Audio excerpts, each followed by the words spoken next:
आज फिर से आपके सामने आए हैं एक नई कविता लेकर 12वीं की पाठ्य पुस्तक की। हमारे 12वीं पाठ्य पुस्तक में जो कविता है उस कविता से हम शुरुआत कर रहे हैं। गुरु महिमा गुरुबानी आपके पाठ्य पुस्तक की 5वीं कविता है जिसे आज हम पढ़ने जा रहे हैं।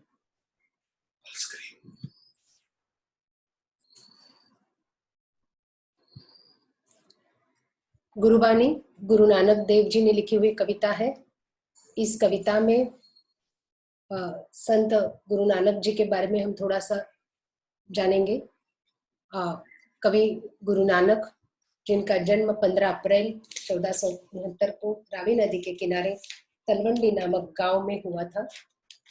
गुरु नानक जी का कार्यक्षेत्र जो बताया जाता है वह सबसे महत्वपूर्ण यह है कि वो सिखों के पहले गुरु है, सिख धर्म के निर्माता है, दार्शनिक योगी, समाज सुधारक, धर्म सुधारक, कवि। इन्होंने फारसी, पंजाबी, सिंधी, अरबी, खड़ी बोली इन भाषाओं को एकत्रित करके इनके काव्यों में ये भाषाएं पाई जाती है। गुरु ग्रंथ साहिब ये उनकी प्रमुख रचना है और 1539 में इनकी मृत्यु हुई है। अब जब गुरु नानक जी का जन्म हुआ था ये वो वक्त था जहाँ जब धर्म आडंबर पूरे देश में फैला हुआ था, शोषण हो रहा था, धार्मिक क्षेत्रों में द्वेष बढ़ रहा था, सभी संप्रदाय बहुत ज्यादा कट्टरता उनमें भरी हुई थी। ये वही काल है जो भक्ति काल हम जिसे कहते हैं। अब ये जो भक्ति काव्य उन काल में लिखा गया, इनमें बहुत सारे संतों ने धर्म आडंबरों का विरोध करने का प्रयास किया है। संत गुरु नानक जी भी उन्हीं में से एक है जिन्होंने इन धार्मिक आडंबरों का विरोध किया था। अब भक्ति काल में जैसे हम देखते हैं कि प्रेमाश्रयी भक्ति और ज्ञानाश्रयी भक्ति हुआ करती थी। प्रेमाश्रयी यानी सकून ईश्वर को मानने वाले जो लोग थे, जैसे कृष्ण भक्ति काव्य जो लिखा गया वो, और ज्ञानाश्रयी माने निर्गुण भक्ति परंपरा को, जो ब्रह्म ईश्वर हर जगह समाये हैं ऐसे मानने वाले जो लोग थे, उनमें से एक गुरु नानक जी थे। अब इनका जन्म जब त्रिपुरारी पूर्णिमा को हुआ था 15 अप्रैल 1469 रावी नदी के किनारे, जो अब पाकिस्तान में है। 7-8 वर्ष की उम्र में ही ऐसे कहा जाता है कि जब ईश्वर भक्ति में उस वक्त भी वो मगन रहा करते थे। जब स्कूल में दाखिल हुए तो गुरु से भी, अपने शिक्षक से भी इसी तरह के प्रश्न किया करते थे। उनकी ये सारी बातें सुनकर सब लोग उनके प्रति आकर्षित हुए थे। बचपन से ही लोग उनके जैसे भक्त हो चुके थे, इसीलिए उनको कहा जाता है दार्शनिक योगी, गृहस्थ, धर्म सुधारक, समाज सुधारक और इसी के साथ साथ कवि। सभी धर्मों को एक समान दृष्टि से देखने वाले गुरु नानक जी थे। इन्होंने जो लिखा उस विधा का नाम है पद। अब ये पद काव्य जो होता है उसमें गेयता होती है, ये गेय शैली में लिखा जाता है जिसे गाया जा सकता है। ये हमारे लोकगीत की परंपरा का मूल स्रोत है। अब हिंदी में जो पद शैली लिखी गई थी उसमें विभिन्न छंदों का प्रयोग किया गया था और इन विभिन्न छंदों के कारण उसमें एक गेयता आई थी। अब पद शैली दो निश्चित परंपराएं उसकी मिलती है, एक संतों की है जो शब्द में लिखे गए थे और दूसरी कृष्ण भक्ति परंपरा है। अब इस कविता में क्या है, इसमें प्रस्तुत दोहों तथा पदों में गुरु नानक जी ने गुरु की महिमा, कर्म की महानता, सच्ची शिक्षा आदि विषयों पर अपने विचार व्यक्त किए हैं। मनुष्य के जीवन को उदात्त और चरित्रवान बनाने में गुरु का मार्गदर्शन, मनुष्य के उत्तम कार्य और सच्ची शिक्षा का बहुत बड़ा योगदान रहता है। गुरु द्वारा दिया जाने वाला ज्ञान ही शिष्य के सबसे बड़ी पूंजी है, ये बात यहाँ पर गुरु नानक जी ने बताई है। संसार मनुष्य की जाति का ही नहीं अपितु तो उसके उत्तम कर्मों का भी सम्मान करता है, इसीलिए हमें अच्छे कर्मों का कर्म करने का प्रयास करना चाहिए। मनुष्य का श्रेष्ठत्व उसके अच्छे कर्मों से ही सिद्ध होता है, न कि उसकी जाति अथवा वर्ग से। गुरु नानक जी ने कर्मकांड और बाह्याडंबर का घोर विरोध किया है। कविता की हम शुरुआत करते हैं। गुरबानी आपके पाठ्य पुस्तक की 5वीं कविता है, जिसमें गुरु नानक देव जी ने लिखा है। गुरु गोविंद साहिब उनको कहा जाता था।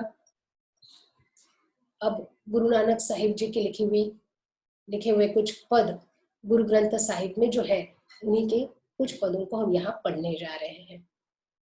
शुरुआत करते हैं। नानक गुरु न चेतनी, मनि आपने सुचेत, छूते तिल पुआड़ जू, सुए अंदर खेत, खेते अंदर छूटा कहूँ, नानक सौ ना हो, फली अही फूली अही, बबुड़े भी तन पिच स्वाह। यह शब्द दिए हैं। शब्द आपको शायद कठिन लगे, क्योंकि इसमें बहुत सारी भाषाओं को हम मिक्स करके देखते हैं। मनि यानी मन, सुचेत यानी जो अपने आप को ज्ञानी समझने वाला है। तिल ये एक प्रकार का पौधा होता है जो खेत में फसल के साथ अपने आप उग कर आता है, जो घातक होता है। बुआड़ माने बुआई करना।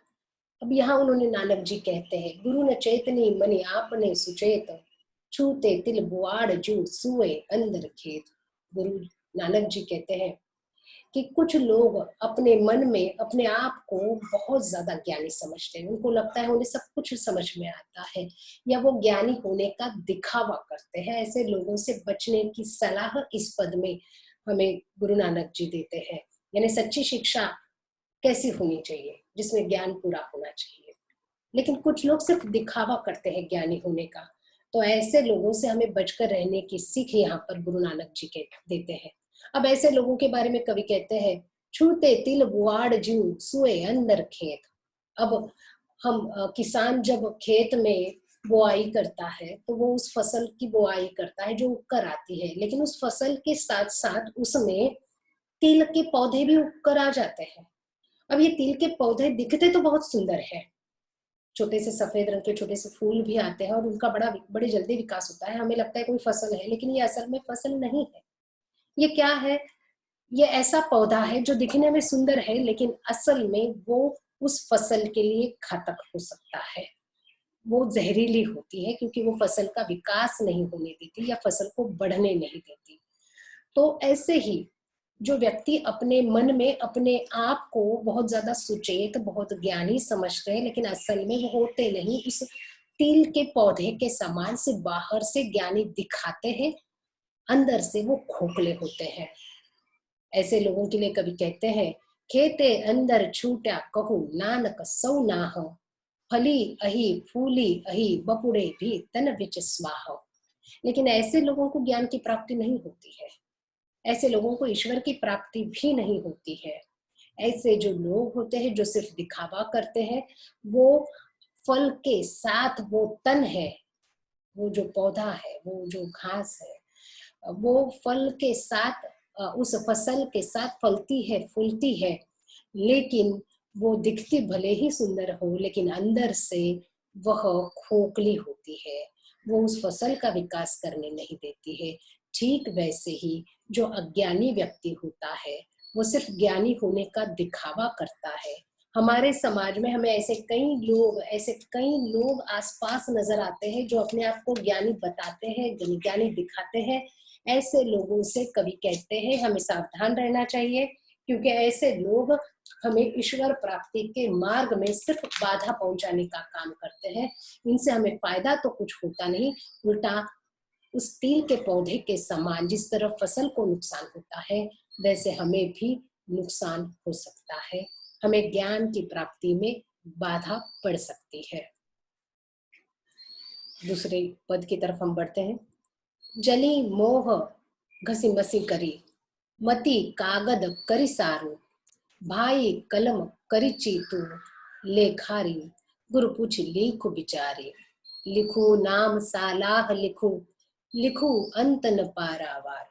बहुत आसान है वैसे ये पद। जली मोह घसी मसी करे, जली यानी जलना, मोह को जलाकर उसकी मसी बनाए, उसकी स्याही बनाए। मत कागद करी सारो, मति माने बुद्धि, अपने बुद्धि रूपी कागज का उपयोग करो और मोह रूपी मोह को जलाकर उसकी स्याही बनाओ। भाई कलम करे चीतू लेखारी। अब लेखारी लेखनी, कलम, कलम माने लेखनी।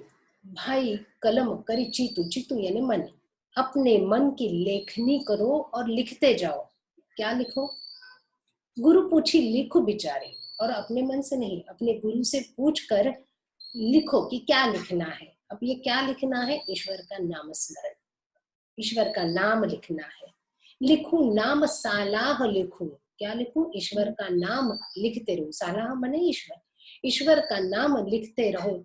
और ये जो ईश्वर का नाम स्मरण है, उस नाम स्मरण के लिए किसी कागज कौन सा है? बुद्धि का है। कलम कौन सी है? तो चित्त की है, मन की है। और उस कलम में स्याही कौन सी है? तो अपने मोह का विनाश करो, उसे नष्ट करो, उसे त्याग दो और उसकी स्याही बनाओ।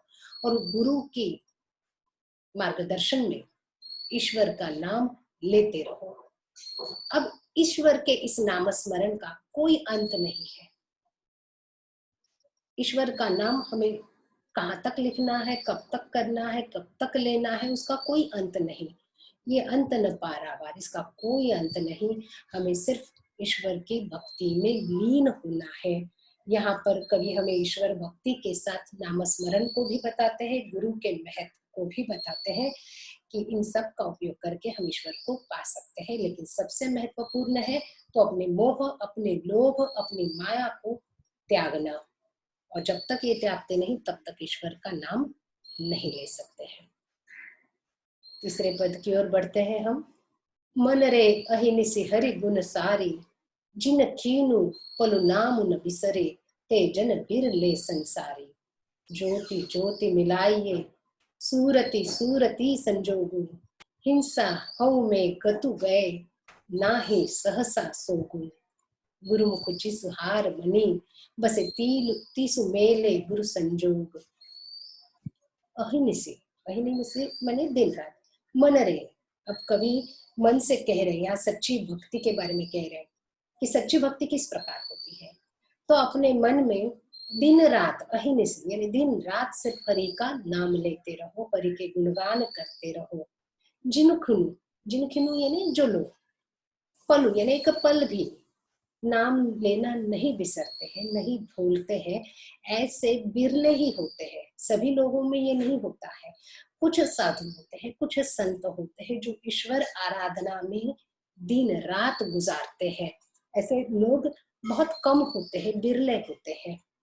अब ज्योति ज्योति मिलाई, सुरति सुरति संजोगो, ईश्वर का स्मरण करते, सुरति माने स्मरण, और ईश्वर का नाम स्मरण दिन रात लेने वाले ये बिरले लोग, ये कुछ साधु होते हैं, कुछ संत होते हैं जो दिन रात ईश्वर आराधना में लीन होते हैं, एक पल भी उनका नाम लेते नहीं भूलते हैं। ऐसे लोग ईश्वर को प्राप्त करते हैं। ऐसी ज्योति ज्योति मिलाइए, ऐसे लोगों को ज्योति से अर्थात ईश्वर से मिल जाते हैं। ऐसे संयोगवश स्मरण जो करते रहते हैं, ऐसे लोगों को ईश्वर की प्राप्ति होती है। यानी ईश्वर को प्राप्त करना है तो भक्त को, अर्थात तुम्हें, अर्थात भक्त को कवि कह रहे हैं कि ईश्वर आराधना में लीन होना चाहिए, उसका स्मरण करते रहना चाहिए। जो लोग ऐसे होते हैं उन्हें ईश्वर की प्राप्ति होती है, वो ईश्वर के ज्योति में मिल जाते हैं, वो उस ईश्वर की ज्योति के समान हो जाते हैं। ऐसे सभी लोग नहीं होते, कुछ लोग होते हैं। ऐसे कुछ लोग साधु संत होते हैं जो अहंकारी नहीं है, जो ईश्वर आराधना में दिन रात गुजारते हैं। हिंसा हो में गत गए, ना ही सहसा सोगु, सोगु माने ईश्वर, हो में माने मुझ में, गतु माने अहंकार। अब जिस व्यक्ति में अहंकार होता है उन्हें ईश्वर की प्राप्ति नहीं होती है। सहसा ऐसे सोगु यानी ईश्वर की प्राप्ति नहीं होती है। गुरुमुख जीसु हार मनी, बसे तीसु मेले गुरु संजोग। गुरु नानक जी कहते हैं, क्या कहते हैं? जिनके मुख में हार बनकर ईश्वर बसे हैं, जिनके गले में बसे हैं, अर्थात जिनके जो दिन रात ईश्वर का नाम लेते हैं, हार बनकर जिनमें वो बसे हैं, अर्थात दिन रात जो ईश्वर का नाम स्मरण करते हैं उन्हीं को ईश्वर की प्राप्ति होती है। जिनमें अहंकार होता है उन्हें ईश्वर की प्राप्ति कभी नहीं हो सकती। तो अगर ईश्वर को पाना है तो हमें उससे सच्ची भक्ति करनी होगी, हमें ईश्वर का नाम स्मरण करना होगा। दिन रात जो ऐसे लोग जो दिन रात ईश्वर का नाम स्मरण करते हैं, ऐसे लोग बिरले होते हैं। कुछ लोग होते हैं जिन्हें हम साधु संत कहते हैं। चौथे पद की ओर बढ़ते हैं। तेरी गतिमिति तू ही जाने, क्या को आँखि बखाने, तू आपे घूपता आपे प्रगटू, आपे सब रंग भाने। साधक सिद्ध गुरु बहु चेले, खोजत फिर ही परमाने। समही बधु पाई यह भिक्षा, तेरे दर्शन को कुरबाने। उसी की प्रभु खेल रचाया, गुरुमुख सो भी होई। नानक सब जगु आपे वरते, दूजा और न कोई। अब कवि कहते हैं, तेरी गति, तेरी चाल, तेरी रफ्तार, तेरी अवस्था, गति के ये सारे शब्द है, समानार्थी शब्द है। मिति माने मर्यादा। तू ही जाने, क्या को आँख बखाने। नानक जी हमें कहते हैं कि ईश्वर की प्राप्ति में, ईश्वर की प्राप्ति करने के लिए जब हम बात करते हैं तो ईश्वर को कैसे समझ सकते हैं। ईश्वर को समझना, ईश्वर की चाल, उसकी रफ्तार, उसकी अवस्था, उसकी शक्ति, उसकी मर्यादा, ये सब वही जान सकते हैं। मैं उसके बारे में क्या बखान करूं, मैं क्या बोलूं। तू आपे प्रगटा आपे गुपता आपे प्रगटू, आपे सब रंग भाने। अब तुम्हारे बारे में मैं क्या बोल सकता हूँ। प्रभु से कवि कह रहे हैं, कवि कहते हैं कि तुम्हारी शक्ति, तुम्हारी मर्यादा, तुम्हारी गति, तुम्हारी नीति, ये सब तुम ही जानते हो। तुम्हारे बारे में मैं क्या बोल सकता हूँ। तुम्हारे रहस्यों को सिर्फ तुम ही जानते हो, क्योंकि तुम हो कि कभी गुप्त हो, कभी प्रकट हो, सभी रंग में तुम समाये हो। अर्थात यहाँ हम ये भी कह सकते हैं कि ईश्वर निर्गुण भी है, ईश्वर सगुण भी है। गुप्त है माने निर्गुण है, प्रकट माने सगुण है। हर रंग में समाया है, इस सृष्टि के हर कण कण में बसा है। और उस ईश्वर को पाने के लिए साधक सिद्ध, गुरु, उसके चेले, उसके शिष्य सभी उसे खोजते फिरते हैं। कोई मंदिर में, कोई मस्जिद में, कोई गुरुद्वारे में, हर जगह वो उसे ढूंढते फिरते हैं। समही बधु पाई यह भिक्षा, तेरे दर्शन को कुर्बाने। और ऐसे जो ईश्वर भक्ति, ईश्वर को पाने के लिए जो ईश्वर भक्ति में लीन रहने वाले उसके साधक है, उसके सिद्ध है, उसके साधु है, उसके गुरु है, उस गुरु के चेले हैं, उसके शिष्य है, जो उसे खोजते फिरते हैं, उन सबको, उन बधु, उन सबको ईश्वर भिक्षा के तौर पर, प्रसाद के तौर पर क्या देते हैं। तेरे दर्शन तुम करवाते हो, तुम अपने दर्शन देते हो, क्योंकि ये दिन रात तुम्हारा नाम स्मरण करते हुए तुम्हें पाने के लिए हर जगह खोजते फिरते हैं। हर तरह से, कभी कभी सगुण भक्ति से, कभी निर्गुण भक्ति से वो तुम्हें पाने के लिए प्रयत्न करते रहते हैं। ऐसे लोगों को प्रसाद के तौर पर, भिक्षा के तौर पर तुम अपने दर्शन करवाते हो। तो अगर ईश्वर प्राप्ति किस तरह से की जाती है, ये यहाँ पर उन्होंने बताया है। यहाँ पर ये भी बता रहे हैं कि उसी के प्रभु खेल रचाया, गुरुमुख सो भी होई। नानक सब जगु आपे वरते, दूजा और न कोई। अगर इस संसार में जो प्रभु ही है जो अपना खेल रचाता है, और उसके इस खेल को कोई और नहीं जान सकता। हाँ, उसे अगर कोई जान सकता है तो गुरुमुख सदगुरु का साथ अगर हो तो हम उसे समझ सकते हैं, उस ईश्वर के खेल को समझ सकते हैं। अब अगर संसार में कोई सत्य है, इस पूरे जग में, इस संसार में अगर कोई सत्य है तो वो है सिर्फ ईश्वर। इसके बिना दूजा कोई और नहीं है, दूसरा कोई भी सत्य नहीं है। अगर कोई सत्य है तो वो सिर्फ ईश्वर है। और अगर ईश्वर को पाना है तो गुरु का साथ लेना होगा, क्योंकि वही है जो गुरु ही है जो हमें उस प्रभु के खेल को समझाते हैं। ये वो गुरु ही है जो हमें ईश्वर तक पहुंचाने का मार्ग बताते हैं। और ऐसे गुरु को, ऐसे शिष्यों को, क्योंकि अध्यात्म में गुरु का बहुत ज्यादा महत्व है, अध्यात्म में गुरु करना आवश्यक माना जाता है। तो ये गुरु और उसके साथ उसके चेले, उसके शिष्य को भी, सबको ईश्वर प्रसाद के तौर पर अपना दर्शन करवाते हैं। गुरु महत्व को भी इस पद के माध्यम से कवि हमें समझाते हैं, बताते हैं। आपके कविता का 5वां पद है, आखिरी पद है। बहुत सुंदर बात यहाँ पर कही है, क्योंकि ये जैसे मैंने पहले कहा था शुरू में कि ये कर्मकांड बहुत ज्यादा बढ़े हुए थे उस काल में, और ये हमारे उस वक्त के जो साधु संत हुआ करते थे उनमें से वो लोग कर्मकांड का विरोध करते थे। उन्होंने कभी कर्मकांड को महत्व नहीं दिया है। यहाँ इसी बात को उन्होंने बताया है कि गगन में काल रविचंद दीपक बने, तारका मंडल जनक मोती, धूप मलया नील पवन पवनु चवरो करे, सकल वन राय कुलत ज्योति। कुलत की जगह फूलंत होना चाहिए। कैसी आरती होई भव खंडना, तोरी आरती अनाहत शब्द बाजत भेरी। शब्दों के अर्थ दिए हैं यहाँ पर। जनक माने मानो, भेरी जो अंत में है यानी बड़ा सा ढोल। मैं आगे चलकर समझाऊंगी आपको इसे। गगन में काल रविचंद दीपक बने। अब नानक जी कर्मकांड का विरोध करते हुए मनुष्य को समझाते हैं। क्या समझाते हैं? कि तुम ईश्वर की आराधना करना चाहते हो, तुम उसकी आरती उतारना चाहते हो, आरती करना चाहते हो। अब आरती किस तरह से की जाती है? आरती के लिए फूल की आवश्यकता है, चावल की आवश्यकता है, धूप चाहिए, दीप चाहिए, ऐसे आप समझते हो। लेकिन कवि हमें कहते हैं कि क्या सच में इसकी आवश्यकता है? क्योंकि ईश्वर की आरती हमारे करने से होती है ऐसा नहीं। ईश्वर की आरती तो रोज ही होती ही रहती है। सृष्टि इसकी आरती करती रहती है। कैसे? तो गगन थाल बन जाता है और रविचंद्र यानी सूर्य और चंद्रमा उसके दीपक बन जाते हैं, उस जो थाल में रखे हुए।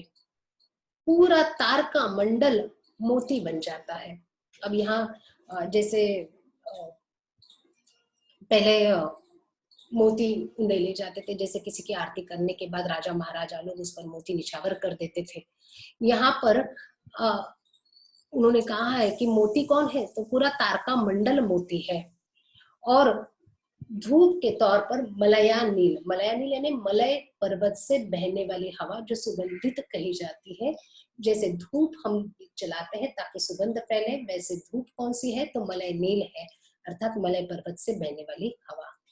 पवन चवरों करे। चवरना यानी चवर यानी पशुओं के पूंछ के बालों से एक पंखा बनाया जाता है। और वह पंखा जैसे हम देखते हैं मंदिर में, अगर आपने देखा होगा कि ईश्वर की मूर्ति के दोनों ओर इस तरह से चवर के माध्यम से हवा दी जाती है ईश्वर को। सकल वन राय फूलत ज्योति। और फूल पूजा के लिए जो चाहिए, तो कोई एक फूल नहीं, तो पूरी वनराई है। अब यहाँ उन्होंने जो कहा है वो मैं आपको बताने की, समझाने की कोशिश करती हूँ कि ईश्वर की आरती करने के लिए जो आप सोचते हो कि मैं उसकी आरती करूं, तो आप सच में आवश्यकता है, आपको इसकी आवश्यकता है उस आरती करने की, उस कर्मकांड की? क्योंकि ईश्वर की आरती तो रोज होती है। अब ये रोज आरती उसकी कौन करता है? तो आकाश पूरा थाल बन जाता है जिसमें रवि और चंद्रमा, सूर्य और चंद्रमा दीपक बन जाते हैं। पूरा तारका मंडल उसमें मोती है उस थाल में रखे हुए, जो उस पर निछावर कर दिए जाएंगे। धूप के तौर पर मलय पर्वत से बहने वाली हवा जो धूप का काम करती है। और जो हवा बहती है वो हवा जो है वो उसे हवा देने का चवर करती है, अर्थात वो पंखा है जो उसे हवा देती है। और फूल कोई 2-4 फूल नहीं है, यहाँ तो साक्षात पूरी सृष्टि में जो वनराई खुली हुई है वो पूरी वनराई फूल के तौर पर ईश्वर पर चढ़ाई जाती है। सृष्टि उसकी रोज आरती करती है। कैसी आरती होई भव खंडना तोरी आरती। अब ऐसी आरती जो होती रहती है पूरे सृष्टि में होती रहती है, तो तुम्हारे आरती की सच में आवश्यकता है? क्या करना है? तुम जो इस तरह की आरती करते हो, जो कर्मकांड करते हो, उसकी आवश्यकता नहीं है। और सिर्फ इतना ही नहीं है, ढोल भी बजता है। ढोल कौन सा है? अनाहत शब्द बाजत भेरी, भेरी माने ढोल। अनाहत, अनाहत ये अनहद नाद अध्यात्म की एक ऐसी स्थिति है जहां आनंद की परमोच्च स्थिति, सर्वश्रेष्ठ ईश्वर की प्राप्ति के बाद योग साधना में अनहद नाद की बात की जाती है, जहां ईश्वर की प्राप्ति होने के बाद अपने आप एक कंपन सा शरीर में आने लगता है। तो वो नाद जो निर्माण होता है, वो ढोल बजता है, वो अनहद शब्द बाजत भेरी। तो अनहद नाद का निर्माण होता है, उसका ढोल बजता है। ऐसी आरती ईश्वर की रोज उतारी जाती है। इसके होते हुए तुम्हारे आरती की क्या आवश्यकता है? अगर ईश्वर की आरती करना चाहते हो तो किसी बाह्याडंबर की आवश्यकता नहीं है। ईश्वर को पाना चाहते हो तो सिर्फ मन काफी है, मन का श्रद्धा भाव काफी है उस भक्त के, क्योंकि ईश्वर की आरती मन से उतारी जाती है। उसका जो श्रद्धा भाव है ईश्वर के प्रति, वो श्रद्धा भाव बहुत आवश्यक है, और ये श्रद्धा भाव ही ईश्वर की आरती के लिए कायम है। अर्थात ईश्वर को पाने के लिए भक्त के हृदय का श्रद्धा भाव महत्वपूर्ण है। यहाँ हम देखते हैं कि यहाँ पर उन्होंने धर्माडंबरता या कर्मकांड इसका विरोध किया है और श्रद्धा भाव का महत्व बताया है। अगर ईश्वर को पाना चाहते हो, नामस्मरण करो, गुरु के बताए हुए रास्तों पर चलो, इसी के साथ साथ कर्मकांड में मत उतरो, ईश्वर भक्ति में लीन हो जाओ। ईश्वर की भक्ति करते वक्त सच्ची भक्ति सिर्फ श्रद्धा भाव से जागृत हो सकती है, उसका उपयोग करो और ईश्वर को तुम पा सकते हो। गुरु नानक जी के यहाँ 5 पद हमने लिए हैं। आशा करती हूँ कि आपको ये समझ में आए हैं। इसी के साथ नीचे मैंने भावार्थ भी शॉर्ट में देने का प्रयास किया है, आप उसे पढ़ सकते हो। अगर आपको नहीं समझ में आता है तो आप मुझे लिंक पर मैसेज कर सकते हो। कुछ स्वाध्याय यहाँ पर ले रही हूँ। वैसे तो किताब के नीचे जो हमारी पाठ्य पुस्तक में है वो स्वाध्याय मैंने नहीं लिया है, मैं ये एक्स्ट्रा का स्वाध्याय ले रही हूँ। हाँ, व्याकरण थोड़ा सा हम, अगर आपको लगे तो आप मुझे पूछ सकते हैं। ये सब मैंने सारे स्वाध्याय लिखे हैं। क्या क्या ईश्वर का नाम लिखने के लिए कवि इनका उपयोग करते हैं, जो ऊपर मैंने दिया है ये पद 2 में आंसर है, और उसका उपयोग आपको करके उसके आंसर्स लिखने हैं, उसके जवाब लिखने हैं कि ईश्वर का नाम लिखने के लिए कवि क्या उपयोग में लाते हैं। तो मोह रूपी स्याही, मन रूपी कलम, बुद्धि रूपी कागज और गुरु का मार्गदर्शन, इनका उपयोग करना चाहिए। ईश्वर को पाने के लिए क्या करना है, जैसे हमने तीसरे पद में हमने पढ़ा था, उस तीसरे पद के माध्यम से आप उसका जवाब लिख सकते हैं, जिसमें गुरु को, ईश्वर को पाने के लिए हमें क्या करना है। तो ईश्वर को पाने के लिए हमें नामस्मरण करना है, सच्ची भक्ति का उपयोग करना है। इसी के साथ साथ हम आगे बढ़ते जाएंगे। अज्ञानी मनुष्य किसके समान है, जो पीछे एक बाकी था पद 1 में, उस तिल के पौधे के समान है। ईश्वर की खोज में ये भटकते फिरते हैं, साधक है, सिद्ध है, गुरु है, चेला है। ईश्वर की आरती में दीपक कौन बने हैं, फूल कौन बने हैं, मोती कौन बने हैं, धूप कौन बने हैं। तो रविचंद दीपक बने हैं, पूरा तारका मंडल मोती बना है, धूप मलया नील बना है, और फूल पूरी वनराई बनी है। शब्द संपदा में आपको समानार्थी शब्द, गति अवस्था, चेला शिष्य, प्रभु ईश्वर, गगन आकाश, रवि सूर्य, दीपक दिया, कलम लेखनी, मति बुद्धि। विलोम शब्द भी दिए हैं। गुरु का विरुद्धार्थी शब्द आपको लिखना है, विलोम लिखना है। गुरु के विरुद्ध में शिष्य, अंदर के विरुद्ध बाहर, दिन के विरुद्ध में रात। उपस जो सर्ग जोड़कर आप उसे लिख सकते हो। जैसे अगर आप उपशब्द, उपसर्ग आपको लगाना है, उपसर्ग, इसके लिए हम अलग से एक वीडियो बनाएंगे प्रत्यय और उपसर्ग के लिए। यहाँ पर उपसर्ग यानी नाम जो शब्द दिया है उसके पहले जोड़ा जाएगा, और प्रत्यय यानी उसके अंत में जोड़ा जाता है। उपसर्ग में अगर हम देखते हैं तो यहाँ पदनाम, उपनाम, हार, उपहार, प्रत्ययुक्त शब्द ई, ता, त्व, हट, वट, ई आदि प्रत्यय जो आई आदि प्रत्यय जोड़कर हम एक आदि प्रत्यय जोड़कर हम प्रत्यय जो है उनको जोड़कर शब्द बनाते हैं। तो यहाँ दान का होता है दानी, दयालु, गुणी और आंतरिक, एक प्रत्यय जोड़ा है। अभिव्यक्ति में मैंने आपको प्रश्न दिए हैं जिसे आपको अपने स्वमत को लिखना है, जो 2 मार्क के लिए आपको परीक्षा में आता है। इसमें काव्यार्थ, किसी पद का भावार्थ आपको पूछा जा सकता है, किसी पद को देकर उसके बारे में विशेष ऐसे रसास्वादन भी पूछा जा सकता है। रसास्वादन में किस तरह के पॉइंट्स लेने हैं वो मैंने पिछली कविता में दिया है, आप वहां जाकर देख सकते हैं। अहंकार हानिकारक होता है, तो अहंकार से हमें जिस तरह की हानि होती है वो आपको अपने मन से लिखना है, अपने स्वमत को लिखना है कि अहंकार हमें किस तरह हानिकारक होता है। हम अपनी तरक्की नहीं कर पाते हैं, अहंकार के कारण हमारी तरक्की नहीं हो पाती है, हमारी तरक्की रुक जाती है, हमें कुछ स्पष्ट दिखाई नहीं देता क्योंकि हम सिर्फ अपने बारे में सोच रहे हैं। ये सारी बातें आपको लिखनी है। गुरु की महानता को स्पष्ट करना है। गुरु की महानता अध्यात्म में तो होती है, जहाँ गुरु ज्यादा महत्वपूर्ण माने जाते हैं, जैसे संगीत के क्षेत्र में भी होती है। अब गुरु की महानता किस तरह से, गुरु हमें अज्ञान से ज्ञान की ओर बढ़ाते हैं, उनके माध्यम से हमें ज्ञान प्राप्त होता है, वो है जो हमें ईश्वर को प्राप्त कराने के मार्ग बताते हैं। ऐसे आपको अपने स्वमत को उसमें लिखना है।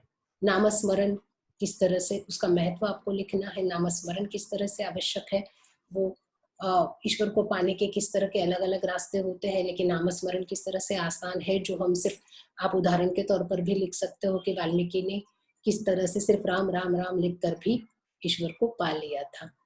नानक देव जी ने कर्मकांड का विरोध किस तरह से किया है, वो आपको अपने शब्दों में लिखना है, जो हमारे 5वें पद में है, जिसे आप लिख सकते हो कि आरती करने की जरूरत नहीं, कर्मकांड करने की जरूरत नहीं है। अपेक्षा करती हूँ कि आपको ये समझ में आया होगा। अगर कोई कठिनाई आपको लगे तो आप जरूर मुझे बता सकते हैं।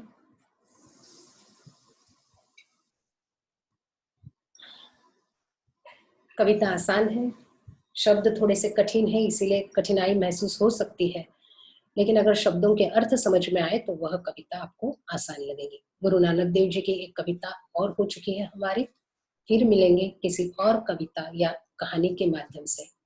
धन्यवाद।